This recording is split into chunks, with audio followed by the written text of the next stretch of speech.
Hey friends, we're back on the porch. We've got a new book today. This is Little Britches, Father and I Were Ranchers. It's by Ralph Moody. So we're going to start today. If you will, after we get done reading, I want you to comment down in the section below, who are our main characters, what is the setting of our story, and then what is the time period that we are experiencing in this story. So let's go ahead and dig right in to chapter 1 of Little Britches. It says, "We move to Colorado." I never really knew Father very well till we moved to the ranch on the Fort Logan Morrison Road, not far from Denver. That was just after my 8th birthday, right at the end of 1906. When we lived in East Rochester, New Hampshire, he worked in the woolen mill, but it wasn't good for his lungs.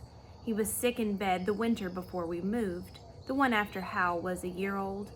Cousin Phil lived in Denver. He came to see us the next spring, right after Father got well enough to go back to work. I liked him a lot. He had a gold front tooth and wore a derby hat cocked way over on his right ear, and he sold gold mine stock. One afternoon, when Grace and I got home from school, he and Mother were talking in the parlor. I didn't have much chance to listen because Mother told Grace and me to take Philip and Muriel outside to play till supper time. But I did hear Cousin Phil say, "Why, Mame, there just isn't any work at all to ranchin' in Colorado. We have 365 sunshiny days in a year, and all a man has to do is toss out seed in the spring and harvest this crop in the fall. Why, my connections, I could make a deal to put you folks on one of the finest ranches in the country, where you'd have all the milk, butter, and eggs you could eat, and half of all the crops you could raise. Why, in 1 year, Charlie'd be a new man, make as much money as he'd make here in East Rochester in a lifetime." I guess Father and Mother believed what he said, because there were letters from him all through the summer and fall. Just after Christmas, we had our auction and took the train for Denver. All 7 of us, Mother and Father and Grace and Muriel and Philip, Hal, and I. Grace was older than I was, but the rest were younger. All the way out on the train, I kept guessing how big the house and barns on our ranch would be, and how many hundred horses and cows there'd be on it. It was late when we got to Denver, so we rented a room in a little hotel on 17th Street. The next day, Cousin Phil lent us his rubber-tired buggy and Prince, his sleek little seal brown driving horse. Father let me go to see our ranch with him and Mother. I didn't really have to ask him to let me go. I guess he just knew how much I wanted to, and said to Mother, "Do you think there'd be enough room for you and the baby if we squeezed Ralph in between us?" We could see our new house from a couple of miles away. We knew it must be ours because Cousin Phil had told us it was 3.5 miles west of Fort Logan, the first house on the Morrison Wagon Road. From the hill beyond the fort, it looked like a little dollhouse sitting on the edge of a great big table with a brown tablecloth smoothed out flat all around it. It was right near the edge of the mesa where the land started dipping northward into Bear Creek Valley. Away toward the south, there were brown rolling hills as though the tablecloth had been wrinkled a little. And not far beyond it, toward the west, the hogbacks rose like big loaves of golden brown bread sitting on the table. High above them, the snow caps of the Rockies glistened in the afternoon sunshine. As we came near, it looked less like a dollhouse and more just like what it was, the little 3-room cottage that had been hauled out from Denver. It was propped up on 4 cribs of movers' timbers and set at the corner of the unfenced quarter section of barren prairie land. The chimney was broken off at the roof, and most of the windows were smashed. When we turned off the wagon road, a jackrabbit leaped out from under the house and raced away through the clumps of cactus and soapweed. But it was going to be our ranch. It looked all right to me. Father and Mother didn't say a word, but when I looked up, the bunches of muscle at the sides of Father's jaws were working out and in. They always did when he was trying not to get mad. Mother's face was as white as Hal's stocking cap, and her eyes looked as though she were going to cry, but she didn't. After Father tied Prince and helped Mother out of the buggy, he helped me up so I could look in one of the windows. There wasn't much to see except that the floor was covered with broken glass and plaster that had fallen off the walls and ceiling. While I was still looking in the window, Mother said, "Charlie, I don't see how in the world we can do it with only $387. I think, of course, there'd be good buildings and stock and machinery on it. We've got a lot of planning to do." Her voice sounded hoarse and seemed to be coming from way down in her throat. Father didn't say anything until he had stood me down and taken Hal from Mother. Then he put his arm around her shoulder and hugged her up against him. Father was real tall but slim, and Mother's head fitted in under his chin. "There's only one thing to plan about, Mame," he said, "and that's getting tickets home while we've still got the money. I won't have you live in any such God-forsaken place as this." They stood that way for 2 or 3 minutes while Father's hand patted up and down on Mother's shoulder. There wasn't a sound, except that dry little cough that Father had then. When Mother lifted her head, her lips were pressed tightly together and her voice wasn't trembly anymore. "The Bible says, 'Trust in the Lord and do good, so shalt thou dwell in the land, and verily thou shalt be fed.' The hand of God has led us here, and we have set our shoulders to the wheel, and we will not turn back." The next 2 days were not good ones for me. We stayed right in the hotel room, and Father was away from early in the morning till long after dark. There was nothing for us children to do, and I guess we made Mother nervous. Grace and I had 2 or 3 squabbles. She was the oldest, nearly 2 years older, and always smarter than I, and I always got the spankings. When Father came in the second night, Mother said, "Ralph can neither stay out of mischief himself, nor let any of the others. I declare I shall go frantic if I have to keep him cooped up in this little room another day." Father didn't scold me at all, though. He just put his arm around Mother's shoulder and said, There, Mame. I know how hard it is for all of you. We'll get out of here just as soon as we can." The next morning I went with Father, and we got a team of horses and a wagon and harness. They were all kind of old and second-hand, but they were ours, and I was proud of them. Father let me name the horses. I called the white one Bill, and the other one Nig. We got up before daylight every morning for the next 2 weeks, Sunday and all.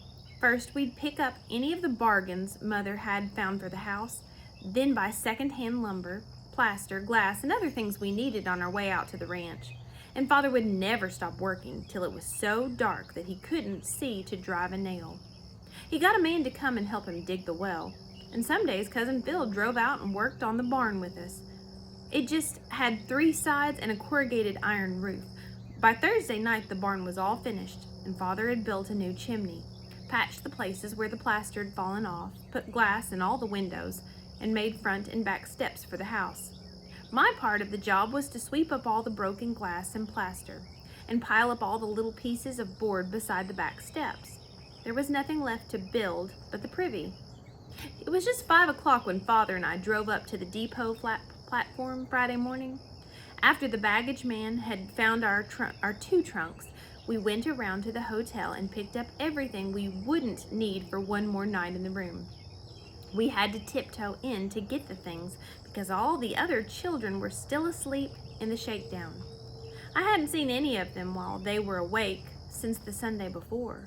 The sun looked only about a foot high when we stopped at a feed barn on the outskirts of Denver.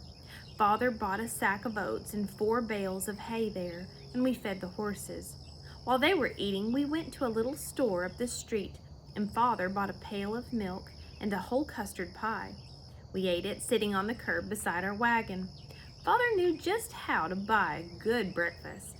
At Fort Logan, we stopped at Mr. Green's general store and bought more groceries than I thought we could ever eat. There was a barrel of flour, a 100-pound sack of navy beans and salt pork, molasses, sugar, rice, and a whole case of evaporated milk. We got out to the ranch long before noon. Cousin Phil drove out that afternoon and helped us with the privy. Father sawed the 2x4s and spiked them together.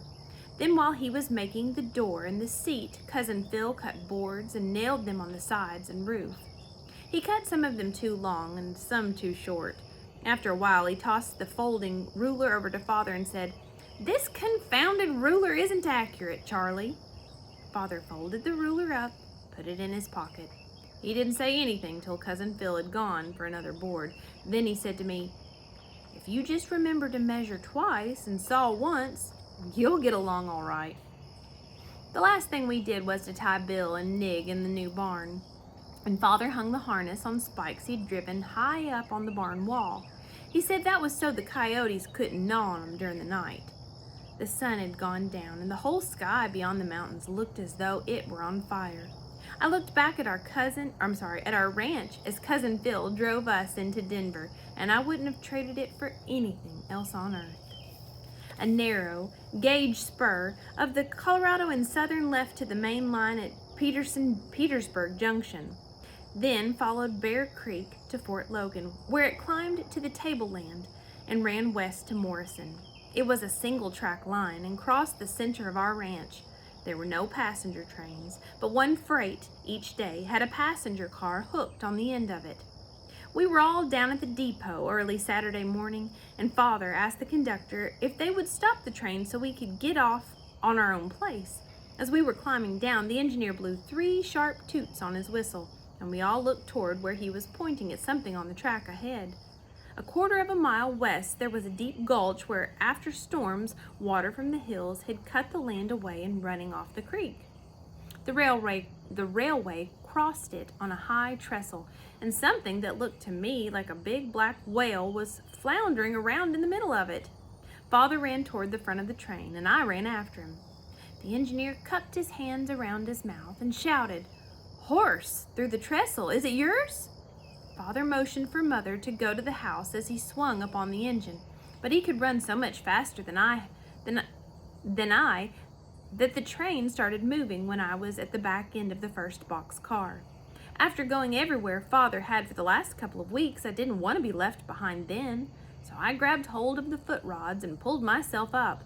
I heard Mother scream, "Ralph!"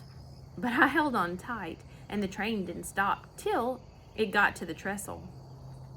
Nig's 4 legs were down between the cross ties, and he was thrashing around like crazy. The first thing I wanted to do when I saw him was to run for home, but I couldn't pull my eyes away. His hind end was toward us, and there were big bloody patches on his thighs. He was out nearly 20 feet on the trestle. Between him and us there was more blood on the cross ties and big clumps of white hair. I knew Bill had been in there too, but he was nowhere in sight. I peeked down into the gulch, and there he was, stretched out on a little patch of snow near the bottom. The snow was half covered with dust and tumbleweeds, and big blotches of bright red blood showed between them. Nig would thrash and jump until he was all tired out, trying to put his legs up from between the ties. Then he'd fall back and pound his head against the track. I was sure he'd kill himself any minute. All the men from the train came running up to the trestle, but Father was the only one who seemed to know what to do. There was a sign on a 4x4 post beside the track, right near the end of the bridge. Father wrenched it out of the ground, smashed the sign off, and ran out on the trestle towards Nig. I didn't want to see Father kill him, so I covered my eyes with my hands. There was a hollow thud, like a wooden tub hit with a stick. When I dropped my hands, Nig was lying perfectly still. Father called to the men standing at the end of the trestle. His voice wasn't quiet then, as it usually was, but he didn't yell. It was big and deep, like the ring of a church bell. "Bring chains and anything you can find to pry with," he called. "We'll have to hurry a bit. He'll come around in 2 or 3 minutes." All the men started running around like ants when you plow into their nests. In another minute, they went swarming out onto the bridge. They were all clattering like magpies, and some were yelling. Father's voice rang through the hubbub, deep and strong. "Run that chain under here. Take a pry across the top of that rail. Here, big fella. Heave up on his head. Wait for the word." He sounded the way I'd always imagined George Washington must have, and I was proud he was my father.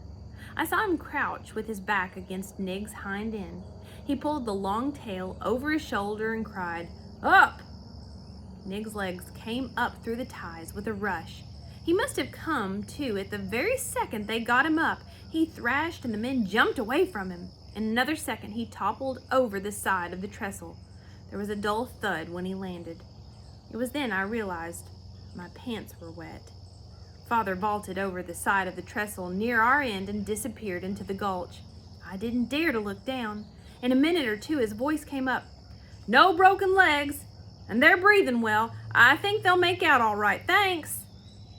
The trainmen didn't seem to care about anything except having the track clear. The engineer climbed back on the engine and tooted the whistle. In another minute, the train had gone, and I was left all alone. Father came up over the edge of the gulch and picked me up. He didn't mention my pants, but unbuttoned his reefer and wrapped me inside it. "I'm sorry you had to see it, son," he said, "but it's that sort of thing that makes a fella into a man. We'll go get some bandages and see what can be done for them."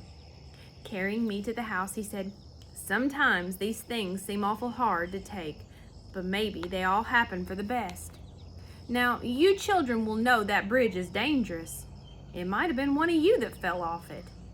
After that, he pointed out a jackrabbit that was scurrying away along the track and to a single stunted cottonwood tree near the far end of our land. "There," he said. "Who says we haven't got a wood lot on our place? Perhaps with enough irrigation water, it'll grow into a fine big tree. It would have been nice if they'd put the house by the tree, wouldn't it?" When Father brought me into the house, Mother had a fire going in the cook stove, and everybody was standing by it getting warm. She looked up at Father, and her underlip was trembling. "Are they both dead, Charlie?" she asked. "No," Father said. "They're both living. I don't know how badly they're hurt, but there don't seem to be any broken bones." He didn't unwrap his coat from around me, but whispered to Mother. Then she went into the front room where the trunks were, and she closed the door. They were the only ones who ever found out about my pants, and it never happened again. While Mother ripped an old sheet into bandages, Father went out to look around the barn. When he came back, he said, "Coyotes must have closed in and frightened them about daylight. There's plenty of sign. What have you got for antiseptic?" Mother put her hand up to her mouth. "I don't think there's a thing here except a couple of bichloride tablets." "Never mind," Father said. "Ralph, you bring the bandages. I've got a can of axle grease in the wagon." I hadn't expected him to take me with him after my accident and pulled my coat on as fast as I could. I was afraid both horses might die before we could get back and wanted Father to run, but he wouldn't. You could ask him all the questions you wanted to. He never got cross. So I said, "Why didn't it kill Nig to pound his head on the track? Do you think Bill pounded his head too? Father, how did Bill get out when Nig couldn't?" "Well," Father said, "Nig hadn't been in there long enough to do himself much damage. The blood was all fresh and bright. So they must have fallen in less than 15 minutes before we got there. Nig pounded his head because he was frantic. Bill had no reason to do it because he could get out. From the marks on the track, I'm sure that one of his hind legs didn't go through at all, and that he braced himself with his head to pull his front legs out. I'll show you when we get there." Father whistled when we got near the bridge, or the edge of the gulch. He was so much taller than I that he could see down into it sooner. I ran to the edge. Bill and Nig were cropping grass around a wet spot. Nig was limping, but Bill didn't seem to mind the blood that was oozing from torn places on his thigh and forelegs. As soon as Father saw that the horses were up on their feet, we went over to the trestle. He picked me up, and after looking up and down the track, walked out on the bridge. Then he scrooched down and showed me all the marks on the cross ties. "Almost everything that happens leaves its telltale marks," he said. "If you teach yourself to see all the marks, you can always read the story." Then he had me wait while he went down into the gulch and led the horses out. He said that since they were on their feet, we could do a better job of dressing them at the house. Mother came out to help with the horses when we got back. She was always good when there was sickness. She took scissors and started clipping hair from around the torn places on Nig's forelegs. "I'm worried about this one, Charlie," she said. "He must be badly hurt to limp so." Father was poking his fist up against Bill's belly. "I'm not worried much about him, he said, "but I'm afraid this one may be done for. I don't like the way he's drawn up in the loin." And that was chapter 1. And we'll read chapter 2 here in just a minute.